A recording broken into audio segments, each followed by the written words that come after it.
Welcome to Issues and Insiders. I'm David Larson, opinion editor for the Carolina Journal. And with me today, I have former Republican governor of North Carolina, Pat McCrory. Thanks for being with us, Governor. Thanks for having me. Absolutely. So for those who aren't really familiar with what you've been doing in the news a little bit more recently, could you tell us a little bit about No Labels and kind of how you came to be associated with that and what that project is all about? Well, I got involved with No Labels about a year ago, right at the end of my Senate race. I just was extremely impressed with their goals of problem solving. I was also impressed with their concept of no labels, because one thing I realized in my political career, I had been mislabeled by the media, by pundits, by critics, by opponents. And I found that the labeling is a way to stifle discussion. When you run out of debate, you just call a name to somebody. You call them radical right or radical left or whatever.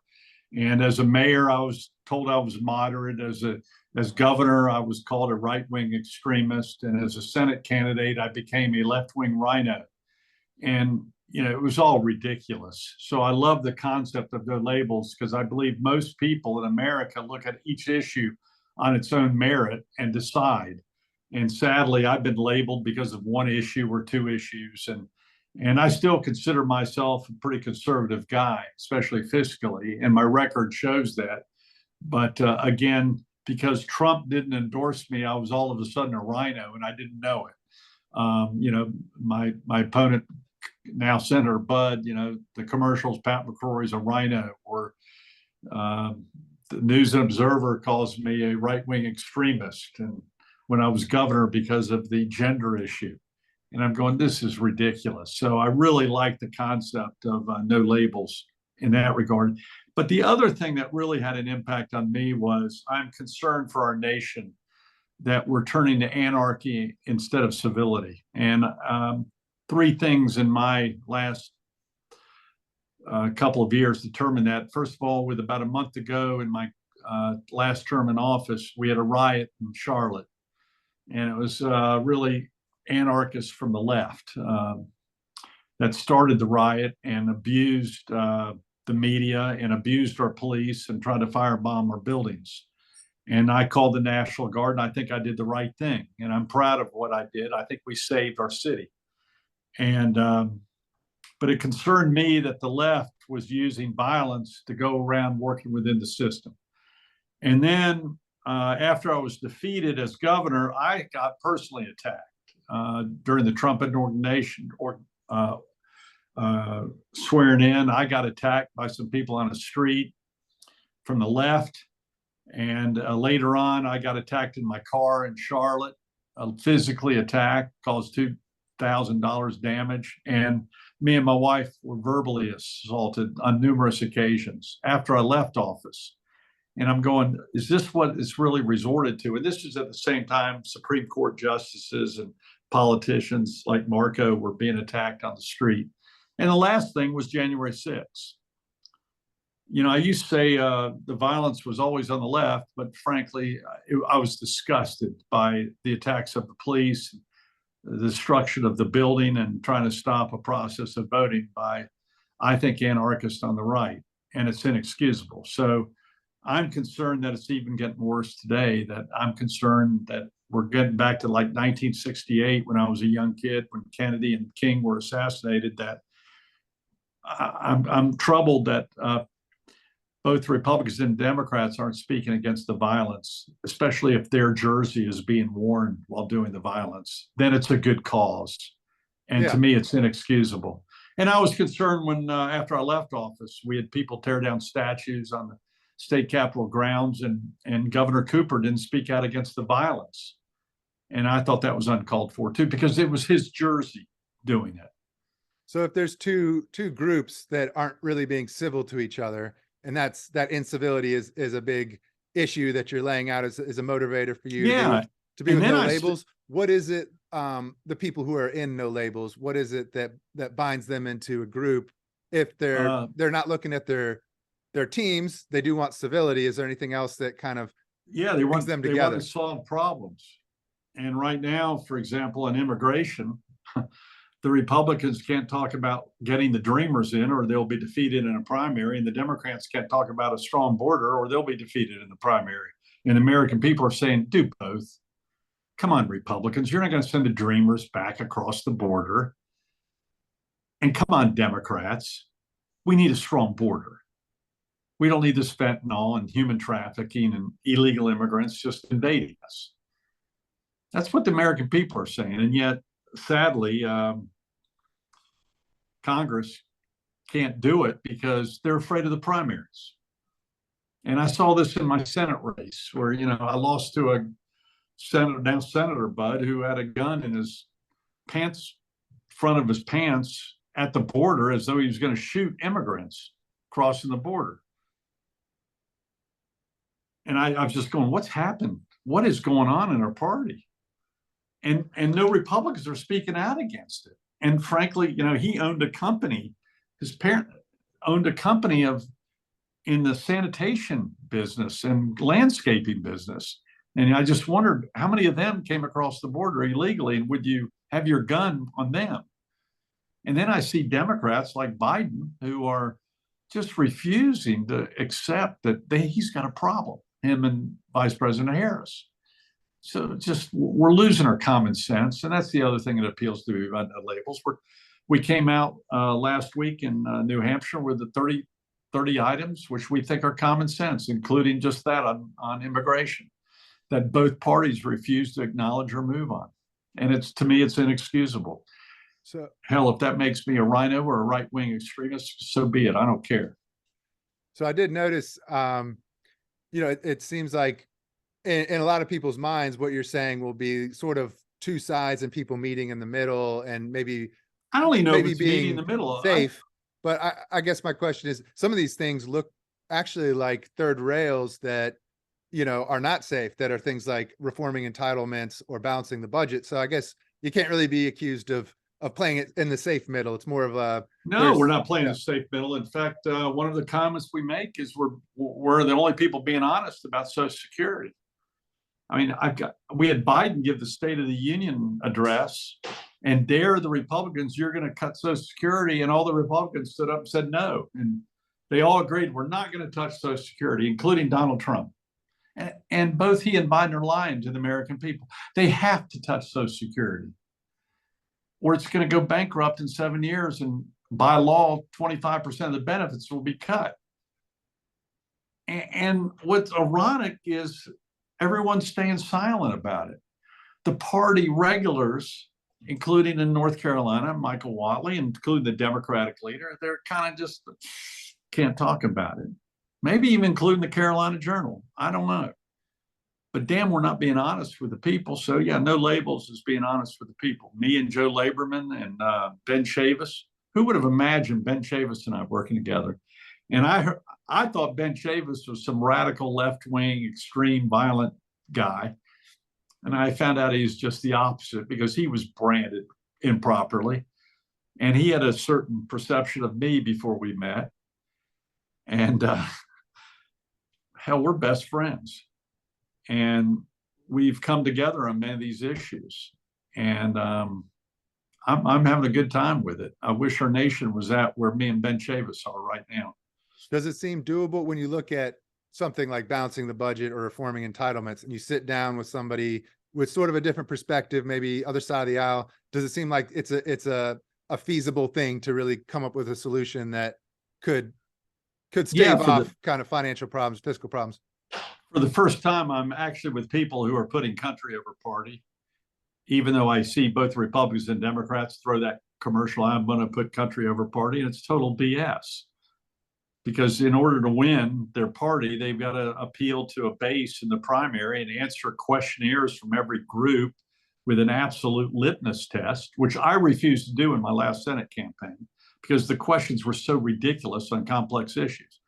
And the media lets them get away with it. And, whether it's on guns or gender or sexuality or abortion, each side is over here running in the primary, and then they pretend they didn't say any of that when they get to the general election, or they just don't talk about it.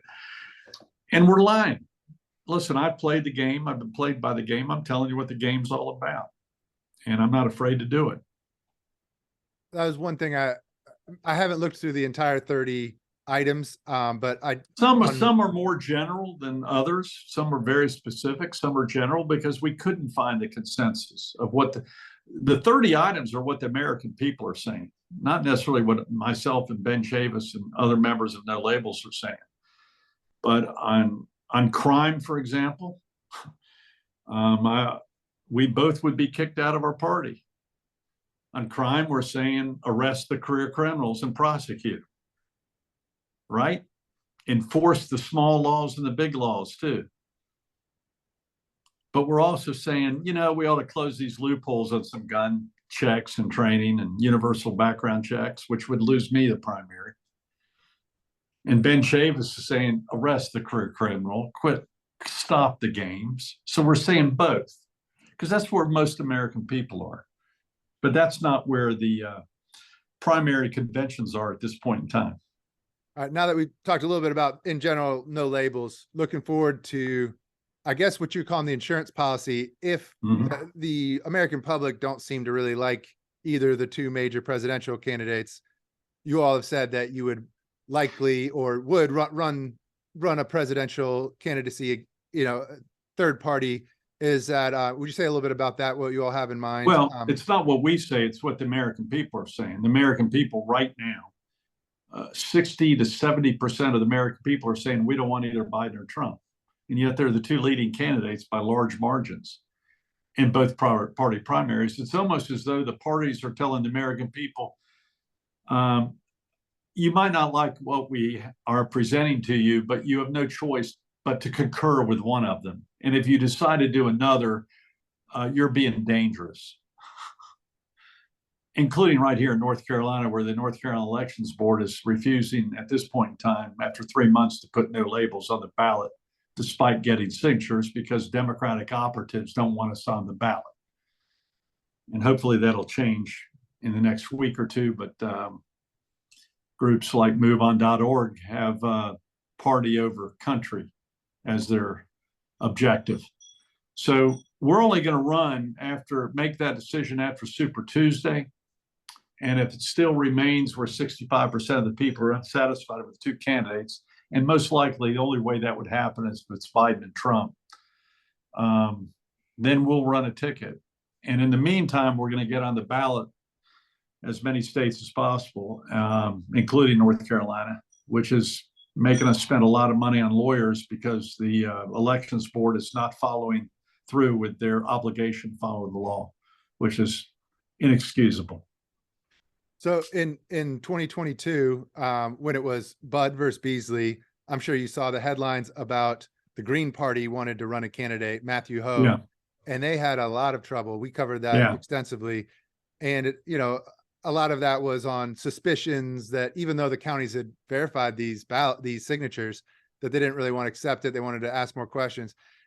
It looks like they're questioning your purpose, which to me is, I saw that was the word, but the purpose of a party is to elect candidates, right? Generally, that's the purpose. So if you have a candidate, that would be your purpose, is to get them elected. Yeah, you got about what that means. You got a national lawyer giving them their wording, most likely, a guy named Elias, who's worked against me in the past in my recount. He was also who was against the Green Party. That was the main lawyer there. Oh, absolutely. It's a big national group that's spending millions upon millions of dollars on legal to make it difficult for us.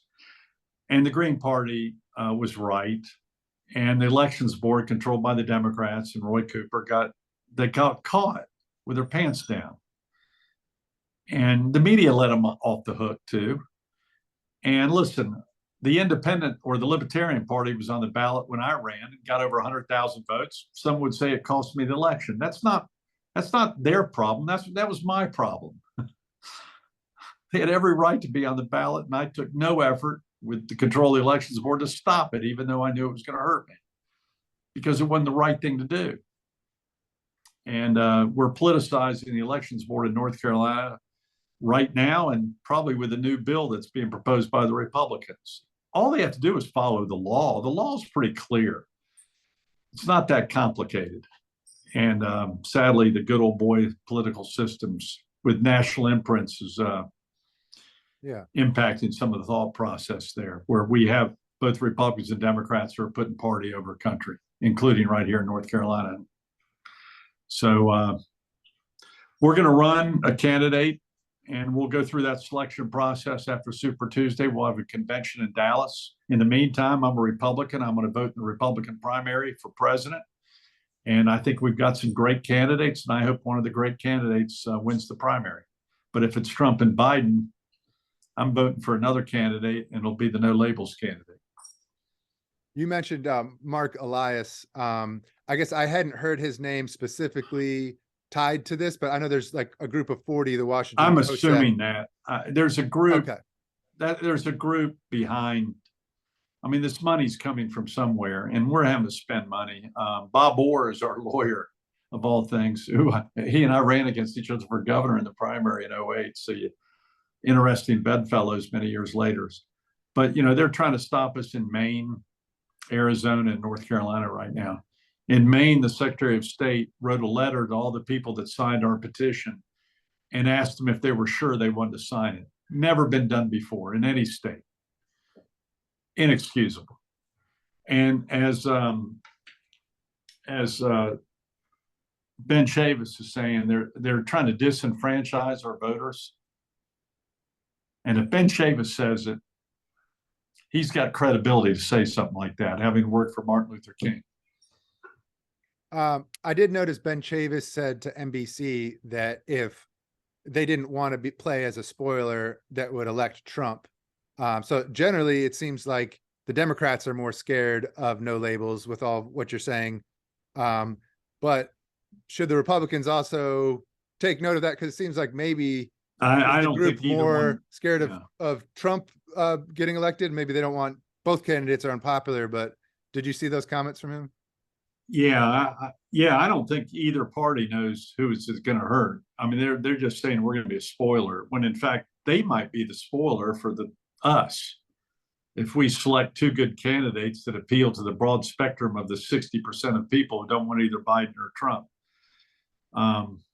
No one knows. I mean, these same pundits are saying we're a spoiler, the same ones that said Donald Trump would never be president, or Barack Obama or Jimmy Carter would never be president. Hey, I'm a pundit now for NBC, Meet the Press, and believe me, they're guessing just like everyone else. I am too. You can look at history, but never in our history have we seen such a large percentage of people opposed to the two leading candidates. It's usually around 40%. Over 60% is something we've never seen.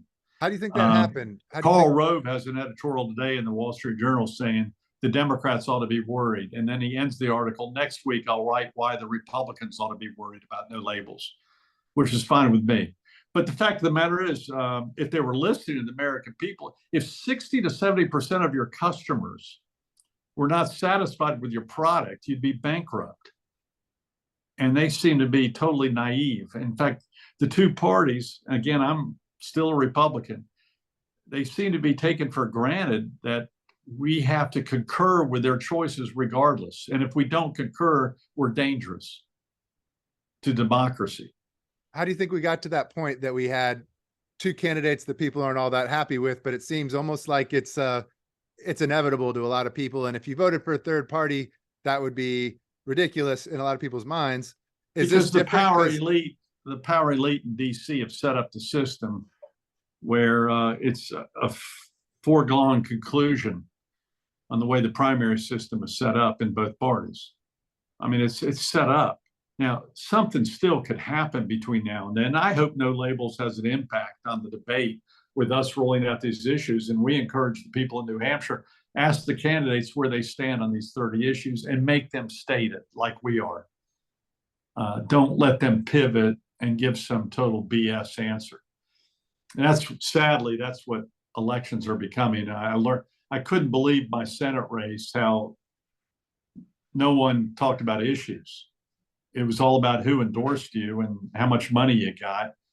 And we didn't even have debates. And no one in my party complained about having no debates. And we're not going to complain about Trump not debating and Biden not debating in the two primaries. Where in the heck is what's happened to the two parties? You used to want this dialogue. So it's got to be something more, and it's called power and money. And I have no problem calling it out. I'm not running again. Are you saying now that you will not be one? Because I think people No, have mentioned Joe Manchin. I'm out. No, You're out. Okay. I'm using my wisdom and experience to kind of say what this is the game, and it's got to change for the sake of our nation because of the potential violence and anarchy. And I think we need to have civility and respect. But it will be even when a we Democrat disagree. and a Republican if you do run a ticket, right? Most likely. Okay. Most likely.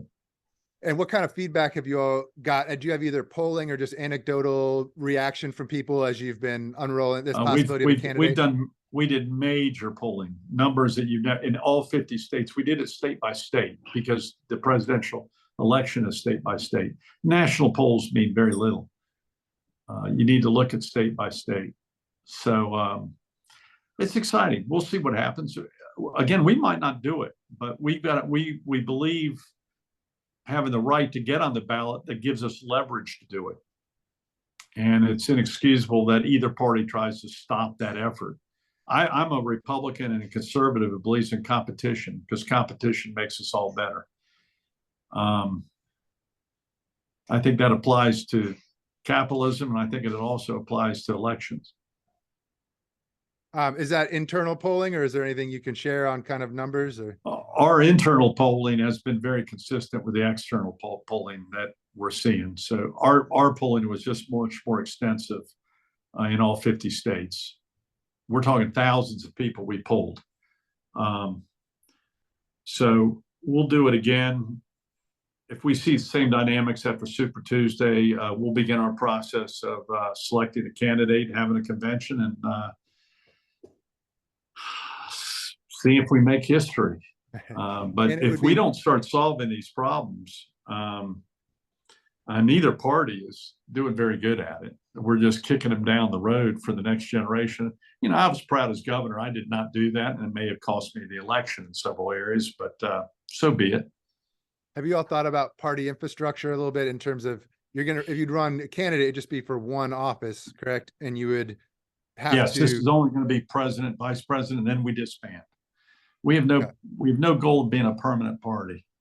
And we don't have other people on the ticket, although technically other people can run for federal office. There's some, Cinema, I guess, could get on our ballot in Arizona. That's why the Democrats are fighting us in Arizona, I think. Do you have plans on how to build an infrastructure nationwide in that short time? We're doing it now. We've got grassroots in all 50 states. I'm on Zoom calls with them. I'm a volunteer, by the way. We have Admiral Blair here in North Carolina, who's heading up North Carolina and is very active nationally. And against 2 of the 4 co-chair people are from North Carolina, me and Dr. Ben Chavis. So ironic, that's the state we're having difficulty getting on the ballot. Absolutely.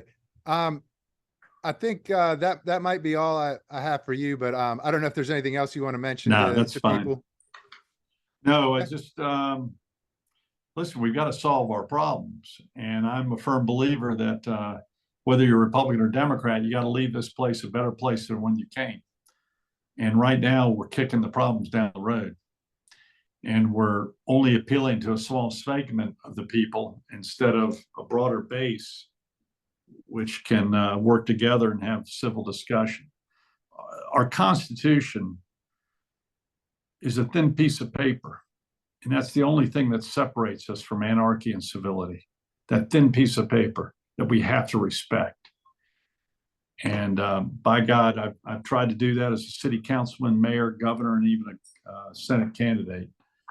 And I'm not going to let go of that thin piece of paper, that we need to follow within that. If the Supreme Court does something I don't like, I'm not going to overthrow the Supreme Court. If the Congress does something don't like, I'm not going to overthrow the Congress or the executive branch. We got to work within the system.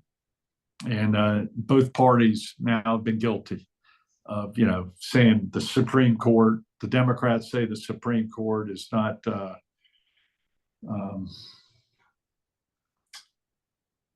doing the right thing. No, the president will say the Supreme Court passed this law or interpreted this law, and that is now the law of the land. And when the elections are over and it's been certified in each state, Congress has to certify it, whether you like it or not. That's our Constitution. And we've got to have people who respect that on both sides of the aisle. That's what No Labels is all about. So No Labels would accept the, results of the election if they were to lose the presidential race. Absolutely. Absolutely. A thin piece of paper. We have rules and guidelines, and that applies to when I was mayor too. We've got rules and guidelines and how you can behave. And if you don't behave that way,